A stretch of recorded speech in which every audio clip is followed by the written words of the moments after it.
What's up, guys? Welcome back to Spooktober21. Welcome to night 25, guys. We are reviewing the original Ghostbusters 1984 movie. Welcome to Project Potter. My name is Kyle, your host. Guys, we're bringing you spooky content every single night.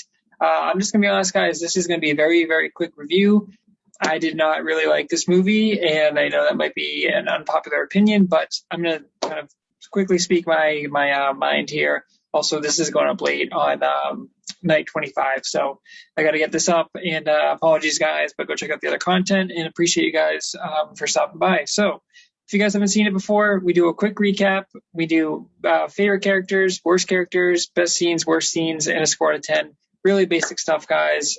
Pretty similar to the Project Potter format, but please do go check out the reviews, video game stuff, the group stuff, all the stuff, guys, that's going up there.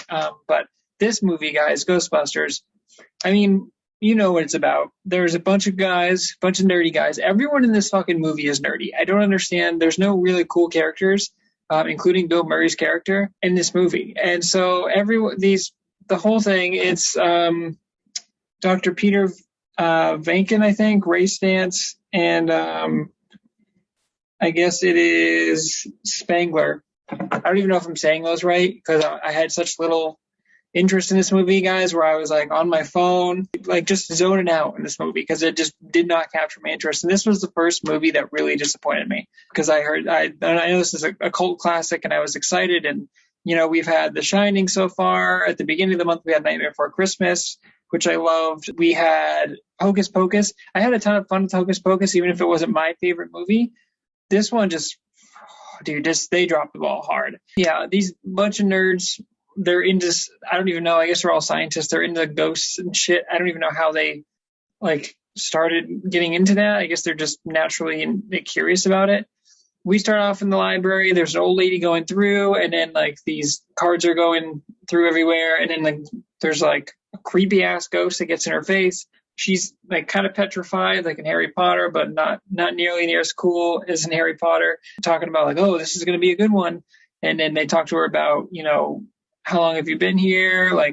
Bill Murray asks her if she's menstruating, and they're like, what does this have to do with it? Bill Murray's character was so weird the whole movie. I didn't like it. Eventually, guys, they start up. They're like, oh, well, you know what we're going to do? We're going to be Ghostbusters because they're running out of money. And I don't know why people start. I guess the spirits come down into this tower, and then they start going out. So people start seeing ghosts. And then the Ghostbusters, at the beginning, they open up they get an old firehouse as their headquarters, which is a nice moment. But they're like, oh, does this pole still work? And yeah, I mean, Dan Aykroyd's character I thought was great in this, but it's just they get no calls at the beginning, and it's cute because they're like, hey, they have this receptionist, and he's like, any calls? And she's like, nope. And he's like, any messages? She's like, nope. And then they finally get someone to call in. They go to the hotel. They get the ghost. The animation is all weird, and then they put it in this little container that's steaming. So that's a nice effect there. But then after that happens, they get $5,000 from the guy, and he's like, oh, I didn't know it's gonna be so expensive. And they're like, bitch, we just caught a ghost upstairs. So yeah, it's gonna be $5,000, which seems like a low ball. And then everyone else starts calling in because they're doing these cheesy commercials, or they're like, call the Ghostbusters, and it's that's where we get the song. Eventually, guys, the movie is just about them going on these different missions, but it's just like a montage. We don't really see much of it. They bring in a fourth character. It seemed just to diversify the cast. Honestly, it was really weird because there's just three of them for most of the movie, and this guy is like, oh, I can be a Ghostbuster too. And I'm like, oh, okay, cool, I guess so. And then there's a guy who's really cares about the environment, and he's trying to sue them. And Bill Murray's like, I'll sue your ass. It's like the South Park episode, dude. It doesn't make any sense. Bill Murray's character is into Sigourney Weaver. I didn't even realize that was Sigourney Weaver until the end of the credits. So he's into her character, but she's cool, and he's so weird. And then he's he goes to see her apartment or whatever, and he's like, you're gonna be thinking about me when I'm gone. And she's like, probably not. And then eventually they get famous, and she just gets interested in him, kind of, but there's not really a love connection there. And then eventually the ghosts come out and they start possessing people, but not in a cool way, like in The Conjuring, I just watched. This is just a weird, the animation I thought was weird. Anyway, guys, they go to the tower, and then I think at the end there's this weird mist, and there's a gatekeeper Ghost, and then the other one, I forget what it's called, but it's like the nerdy kid that lives down the street, not down the street, the nerdy kid that lives is like neighbors with Sigourney's hot character. It's weird because then they kiss and it like makes a tower or like stairs that go up, and then at the end they're like, oh, don't think about anything because that's going to be your destruction. And then they're like, what? And so then we get the giant like marshmallow man, and I'm like, what? So I don't know, guys, this movie is just a mess.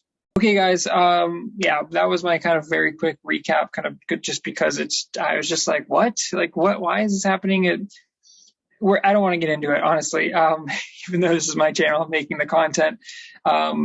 If you guys like Ghostbusters, that's great for you. It's not my type of movie, and I said that for Hocus Pocus. I would rewatch Hocus Pocus 1,000 times before I watch this movie ever again. But I will say, guys, my favorite character for this one, it had to be the nerdy Luis, I think his name was. It was Rick Moranis, dude. And some asshole punched Rick Moranis like recently in the street, and he got like broke his jaw or whatever. So hopefully that person is in prison for life. But yeah, he plays Louis Tully, and he's like super nerdy. He's got glasses on, and he's like walking at the end up towards the thing. I just thought he was like the only character that actually was like pretty funny and was walking around, is really charismatic. He has the party, and he's just like kind of weird, where he's like, oh, come on in, and he's trying to hit on Sigourney's character the whole time, and he's like, oh, you want to come over? We're having a great party. And then she's like, oh, I have a date tonight. He's like, you can bring your date. And she's like, oh, Sigourney's like, well, I'm not going to waste my time on you. And I'm like, Sigourney, he's a nice guy. Give him a chance. He's like in the party, and he's like, oh, hey. He's like, this is this person. This is Cheryl and Meryl or whatever the hell. And I just thought he was interesting and funny, and like his energy was great. And I think it fit in really well where a lot of other characters felt like they didn't really belong, or they just were like kind of stiff. Yeah, I think he was the best character, Rick Moranis, in this one. Okay, guys, my least favorite character has got to be Bill Murray, and I love Bill Murray usually, but I thought his character was super creepy. Like they start off the movie with showing the cards, and then it doesn't even make sense because like they're trying to see if they have like powers or they can see through the cards or whatever. And then like the guy is actually guessing them right, and he's like, oh no, that's wrong. And then the girl's guessing them wrong, and because he's hitting on the blonde girl, he's like, oh, wow, that's amazing. He's like, I can't believe you're getting all of these right. He's like, can you see this? Are you cheating? And I was like, oh, it's just weird because she was young and Bill Murray was old. And I was like, dude, you're hitting on like this young, like high school student looks like. I'm like, what are you doing, Bill Murray? And then like he was just like obsessive with Sigourney's character, but then like he was just like really annoying. He wasn't like charming, like, oh, that's cute, like they're going to eventually fall in love. He was just annoying with her. And then I was like, what are you doing, dude? Like, then I just didn't think his parts were funny, and I thought he was like pushy and kind of an asshole in this movie. And I was just like, yeah, I love Bill Murray usually, but I hated his character in this movie. For best scenes, guys, do we have any best scenes? I don't know. I guess we have the party scene was good until the weird.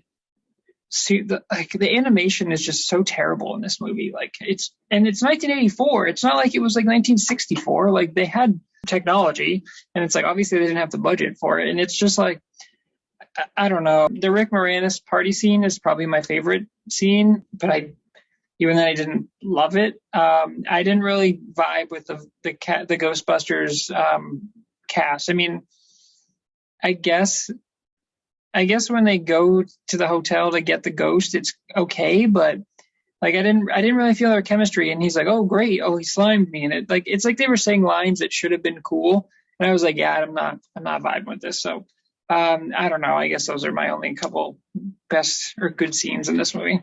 For worst scenes, guys, where do I begin? All of them, pretty much. I mean, the effects for one stood out to me so bad, like when they're transforming. The ghosts like first of all, I don't know why the ghosts are transforming to like demons, and they kept showing like the gargoyles and stuff on the tower, and I was like, this feels like this doesn't belong in this movie. And then like it's just the animations were terrible, and like whenever the creatures would like jump out into real life, you know how like they do like Who Framed Roger Rabbit, and it looks great. This was like the complete opposite, where like the creature like went into the table and it like slowly moved, and it just looked so weird and bad, and I was like, what are we doing here, guys? Like, what are we doing? It just all looked terrible. The lightning at the end, where it's like it's like purple. It looked like I know I don't know if it's based off of like comic book or it's supposed to be like nerdy and like sci-fi, but like you can have a great sci-fi or even a great nerdy sci-fi movie with great effects. And even in 1984, and this just was super low budget and looked terrible. And like some shots I honestly could not believe were in the movie. I was like, this looks like a third grader did this. I could not believe it. But yeah, I mean, just so many scenes that I just did not get anything from, really. Okay, guys, that brings us to the score. This is a 6-1. This is probably one of my lowest scores I've ever given a review. Man, like I said, I hated this movie. Like, I honestly was just getting mad at how bad it was because I was excited to go into it, right? Because again, this is another first-time watch for me. So what's great about Spooktober21 is that I'm watching a lot of movies that I know I haven't seen, and I'm like, oh, I need to watch these. So I'm just like, we're just banging them out. And I've been really happy for the most part with the other movies. This is the first one where I was excited for Ghostbusters, and I was just like, this is trash. This is awful, dude. People hated the new Ghostbusters, I guess. I think it was the all-female cast. I know for a fact that will be a better movie than whatever I just watched was. I will say, guys, the one good thing that came out of Ghostbusters is, of course, that incredible theme, because that is a timeless theme. The van was cool. Like, not the van, sorry. The car. The car looks cool, right? The costume design I didn't really care for, but the car is definitely cool. And then the theme is incredible. Like, you can play that at any party or just as a theme or whatever. Like, it's great. But that's about it. And I just hated this movie. I don't know what else to say. All right, guys. Well, that's it. That's another nice Spooktober 21, night 25. So we're getting towards the end here, guys. This was my first, I would say, overwhelmingly negative review. If you guys like Ghostbusters, I know it's a cult classic. Comment below. Let me know what you guys do like about it. Maybe I'll have an open mind for like a future rewatch, but I don't want to or see myself watching this movie ever again in my life. So yeah, very disappointed with this one, guys, but we keep going on. We'll be back tomorrow night, guys, for night 26 of Spooktober 21. So appreciate you guys checking out Project Potter. Till tomorrow night, guys. I ain't scared of no ghosts.